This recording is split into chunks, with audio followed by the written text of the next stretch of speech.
दिल्लीतील जंतर मंतरवर अभिजित दिपकेवर शाईफेक, महिलेनं शाईफेक केल्याचा आरोप, पोलिसांनी महिलेला घेतलं ताब्यात. सोनम वांगचुक यांना दिल्ली पोलिसांनी उपोषण स्थळावरून उचलून रुग्णालयामध्ये नेलं. पोलीस कारवाईनंतर जंतर मंतरवर गोंधळाचं वातावरण. 20 जुलैचा मोर्चा निघणारच, सोनम वांगचुक यांच्या पत्नीचा निर्धार. धर्मेंद्र प्रधानांच्या राजीनाम्याची मागणी होत असतानाच सरकारचं दुर्लक्ष, सोनम वांगचुक यांना अनेक राजकीय पक्षांचा पाठिंबा. वांगचुक यांना अटक झाली तरी आंदोलन सुरूच राहणार, पवारांची प्रतिक्रिया. सरकार जंतर मंतरवरील आंदोलन हाताळण्यात अपयशी ठरलंय. वांगचुक यांच्या प्रकृतीची काळजी मग कधी आधी चर्चा का केली नाही, उद्धव ठाकरेंचा केंद्र सरकारला सवाल.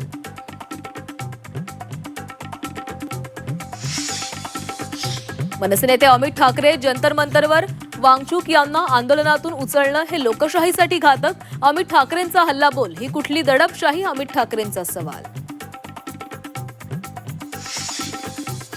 पेपरफुटीनंतर नीट परीक्षेत मार्कांचा घोळ, उत्तरपत्रिका आणि स्कोअर कार्डवरील मार्कांमध्ये तफावत असल्याचा विद्यार्थ्यांचा आरोप. परीक्षार्थींची कोर्टात दाद मागण्याची तयारी. रामरक्षा आंदोलनासाठी उद्धव ठाकरे नागपुरात दाखल. अयोध्या राम मंदिर दानचोरी विरोधात नागपूरमध्ये आंदोलन.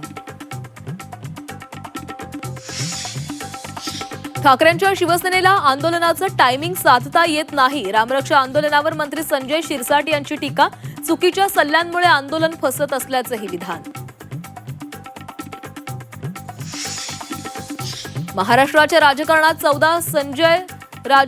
संजय नसेल तर काही दिसणार नाही, मंत्री संजय शिरसाटांचं वक्तव्य. ठाकरेंना कंटाळलेले लोकच इकडे येतात, शिरसाटांनी केलं स्पष्ट.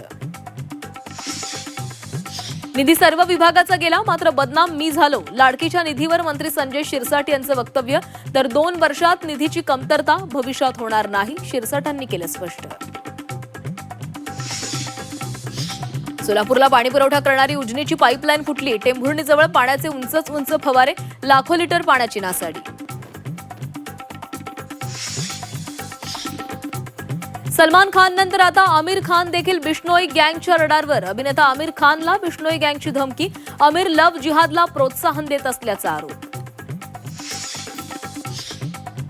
लॉर्ड्स वनडेनंतर रोहित शर्मा निवृत्त होणार नाही, बीसीसीआयचं स्पष्टीकरण. रोहितच्या निवृत्तीच्या चर्चांना पूर्णविराम देण्याचा प्रयत्न.